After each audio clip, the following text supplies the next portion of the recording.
حال ہی میں کراچی جیسے عظیم شہر میں صحابہ کرام رضوان اللہ علیہ مجمعین کے بارے میں جو سفاکانہ کافرانہ انداز میں گستاخیاں کی گئیں کھلم کھلا علی الاعلان جلوس کے دوران، وہ کسی بھی مسلمان کے لیے قابل برداشت نہیں ہے۔ ہم بھی اس کو برداشت نہیں کر سکتے۔ ہم نے اسی وقت ٹویٹ کے ذریعے سے بیان جاری کیا تھا اور بھی علماء نے جاری کیے کہ ان کو فوراً گرفتار کیا جائے اور عبرتناک سزائیں دی جائیں۔ ایک چھوٹی سی خبر آئی اخبار میں کہ مقدمہ تو درج کر لیا گیا ہے فلاں دفعہ کے تحت، لیکن گرفتار ہو گئے نہیں ہو گئے ابھی تک اس کی اطلاع نہیں ہے۔ افسوسناک بات ہے، اتنا بڑا جرم کرنے والوں نے جرم کیا اور ابھی تک ہمیں یہ پتہ نہیں کہ گرفتار بھی کیا یا نہیں کیا۔ ڈرتے ہیں حکومت، ہماری حکومت کے افراد۔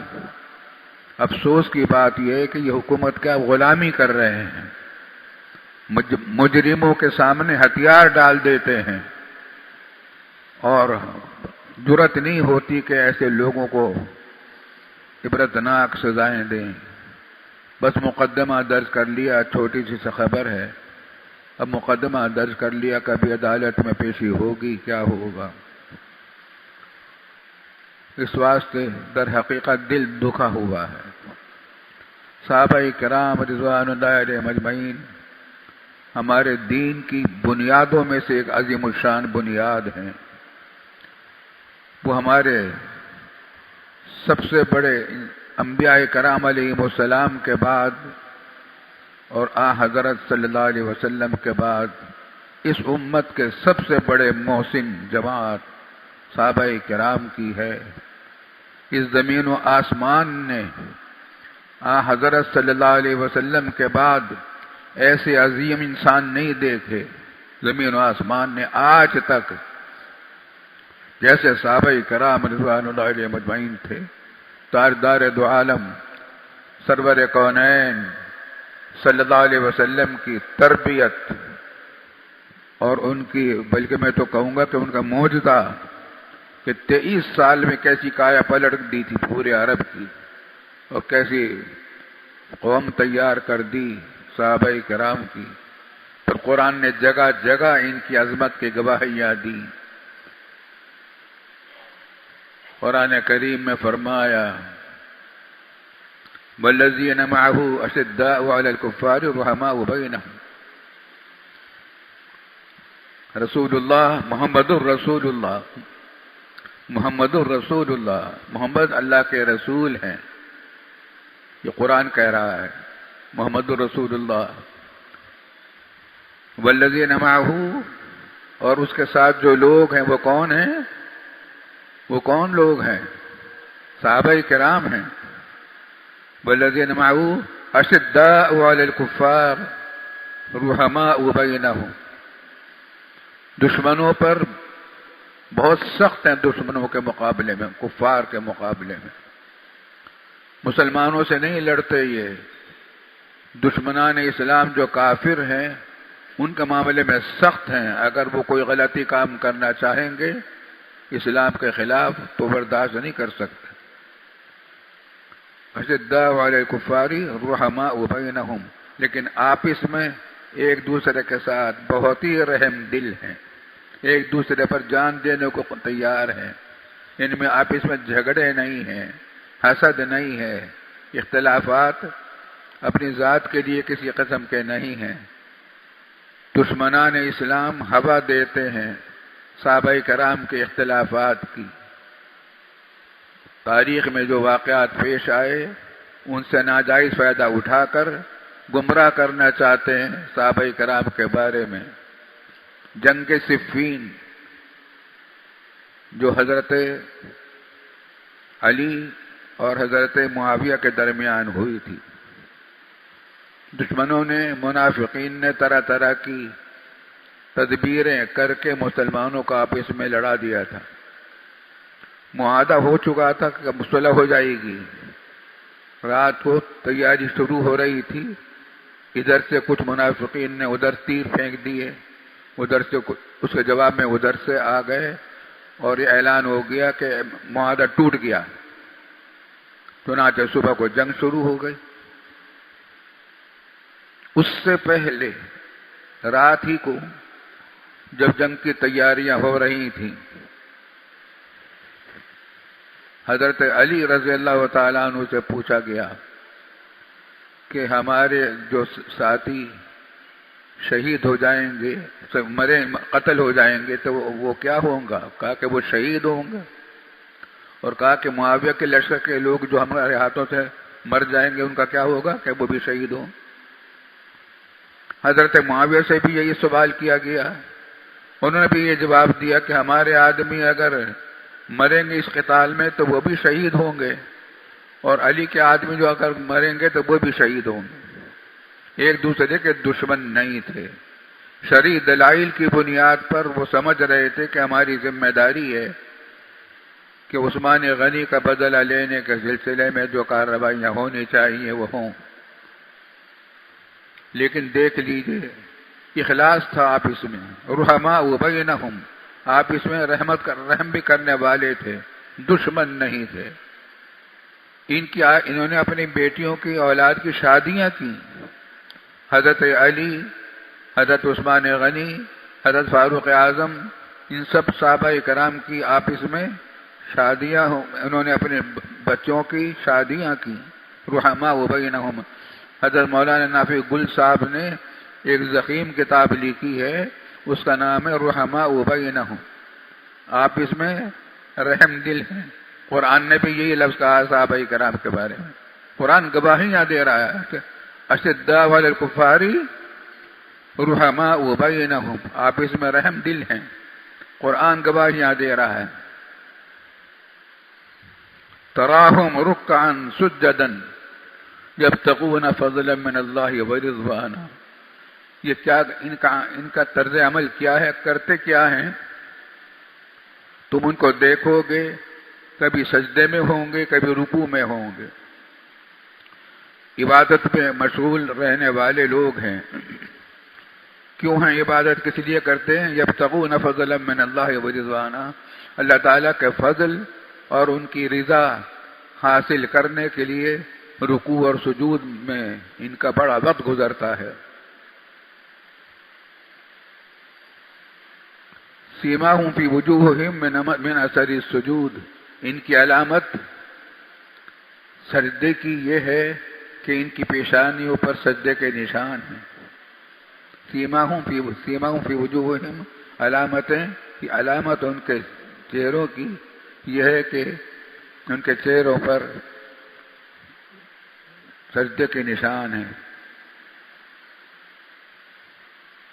ذالک مثلہم فی التوراۃ ومثلہم فی الانجیل، یہ تورات میں بھی نازل ہوا تھا ان صحابہ کرام کے بارے میں۔ حیرت، آپ بات کیجئے صحابہ کرام کی عظمت کی۔ تورات میں صحابہ کرام کی فضیلت کو بیان کیا، اللہ تعالیٰ نے قرآن میں تو آ ہی گیا، قرآن نقل کر رہا ہے کہ ہم نے تورات میں بھی نازل کیا تھے ان کی فضیلت، ان کی عظمت کیسے تھی۔ تراہم مثلہم فی التورات، ان کی حالت تورات میں یہی ذکر کی گئی ہے جو ہم نے بتائی ہے۔ ومثلہم فی الانجیل، اور ان کی حالت انجیل میں ایک اور طریقے سے بتائی گئی۔ كزرع أخرج شطأه فآزره فاختلط فاستوى على سوقه يعجب الزراع ليغيظ بهم الكفار۔ کیا ہے ان کی مثال؟ ایسے کسان کی سی ہے، ایسی کھیتی کی سی ہے جو رفتہ رفتہ اپنے پودوں کو بڑھا رہی ہے، کھیتی پہلے چھوٹی تھی پھر بڑی بڑی ہو گئی، یہاں تک کہ پوری تیار ہو گئی، کھیتی اب پوری تیار ہو گئی۔ کاشتکار جس نے یہ بوئی تھی وہ خوش ہوتا ہے کہ میری لگائی پود کام کر رہی ہے۔ وہ کاشتکار کون ہے؟ اللہ رب العالمین ہے جس نے یہ کھیتی تیار کی تھی۔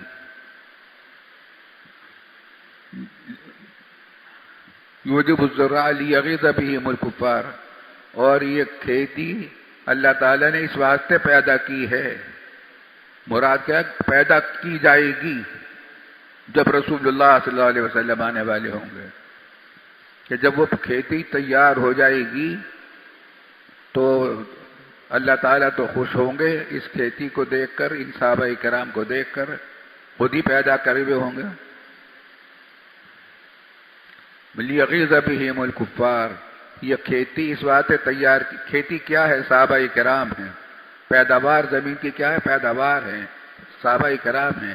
اس کھیتی کو دیکھ کر اللہ تعالیٰ چڑھانا چاہتے ہیں کفار کو، لیغیظ بہم الکفار، تاکہ کفار کے مقابلے میں اس جماعت کو دکھایا جائے اور ان کو طیش آئے اور توبہ کرنے کی توفیق ہو۔ قرآن کتنی تفصیل سے صحابہ کرام کی عظمت کو بیان کر رہا ہے اور نقل کر رہا ہے تورات کی باتوں کو، اور نقل کر رہا ہے انجیل کی باتوں کو۔ اللہ تعالیٰ صحابہ کرام رضوان اللہ علیہم اجمعین کے ساتھ ہمیں عمل کی توفیق عطا فرمائے، ان کی عظمت کا ہمیشہ قائل رہنے کی توفیق عطا فرمائے، ان کی برکتوں سے ہمیشہ ہمیں مالا مال فرمائے۔ یہ پوری امت کے محسن ہیں، قرآن انہوں نے اسی صحابہ کرام ہی نے قرآن ہم تک پہنچایا، یہ پورا دین ہم تک پہنچایا۔ یہ جو ساری حدیثیں ہم پڑھ رہے ہیں مدارس میں، دورہ حدیث ہے، صحیح بخاری ہے، صحیح مسلم ہے، ابو داؤد ہے، نسائی ہے، ابن ماجہ ہے، موطا ہے، کیا کیا حدیثیں ہیں۔ یہ سب حدیثیں کسی نے ہم تک پہنچائی ہیں؟ صحابہ کرام نے پہنچائی کہ ہم نے سنا رسول اللہ صلی اللہ علیہ وسلم، ہم نے دیکھا رسول اللہ صلی اللہ علیہ وسلم کو یہ کرتے ہوئے۔ جو کچھ رسول اللہ صلی اللہ علیہ وسلم نے کیا اور جو کچھ کہا، دنیا کی کسی قوم کے پاس اس کی مثال نہیں ہے کہ اپنے لیڈر کی ساری باتوں کو اس طرح محفوظ کیا ہو جس طرح صحابہ کرام نے محفوظ کیا ہے۔ ایک صحابی فرماتے ہیں، اچھا اب حضور صلی اللہ علیہ وسلم مسواک فرماتے تھے، اس کے بھی طریقے تھے، کئی مرتبہ دن میں مسواک کرتے تھے، تو وہ آپ مسواک کر رہے تھے تو کہتے ہیں وہ صحابی کہ جب میں پہنچا تو آپ مسواک کر رہے تھے اور وہ یوں کہہ رہے تھے او او، مسواک کرتے کرتے آواز نکلتی ہے، اور وہ یوں کہہ رہے تھے او او۔ صحابی نے اس کو بھی محفوظ کر لیا، جو کچھ آپ کی زبان سے نکلا اس سب کو محفوظ کر لیا۔ اللہ تعالیٰ ان کے درجات بلند فرمائے۔ آپ صلی اللہ علیہ وسلم کی ساری حرکات و سکانات کو امت تک پہنچا دیا ہے۔ اللہ تعالیٰ ہمیں ان تمام سنتوں کو زندہ رکھنے اور ان پر عمل کی توفیق عطا فرمائے۔ بات تو یہ ایسی ہے کہ کبھی بھی خیر ختم نہ ہو۔ بیعت رضوان جو ہوئی تھی حضرت عثمان غنی رضی اللہ تعالیٰ عنہ کی وجہ سے ہوئی تھی۔ اہل مکہ نے اپنے پاس روک لیا تھا، اندیشہ تھا کہ قید کر دیں گے، گرفتار کر دیں گے، تو حضور صلی اللہ علیہ وسلم نے تمام صحابہ کرام کو جمع کیا اور بیعت رضوان ہوئی درخت کے پیچھے، درخت کے نیچے۔ لقد رضی اللہ عن المؤمنین اذ یبایعونک تحت الشجرہ، یہ بیعت کس واسطے ہو رہی تھی؟ عثمان غنی کی رہائی کے لیے ہو رہی تھی، اور اس میں کون شریک تھا؟ بیعت رضوان والے تھے۔ قرآن کریم نے ان کی فضیلت کی آیاتیں بیان کی ہیں کہ اللہ تعالیٰ ان سے راضی ہو گیا، اللہ تعالیٰ راضی ہو گیا ان صحابہ کرام سے۔ تو اللہ تعالیٰ نے تو اپنی رضامندی کا اعلان کر رکھا ہے صحابہ کرام کے بارے میں۔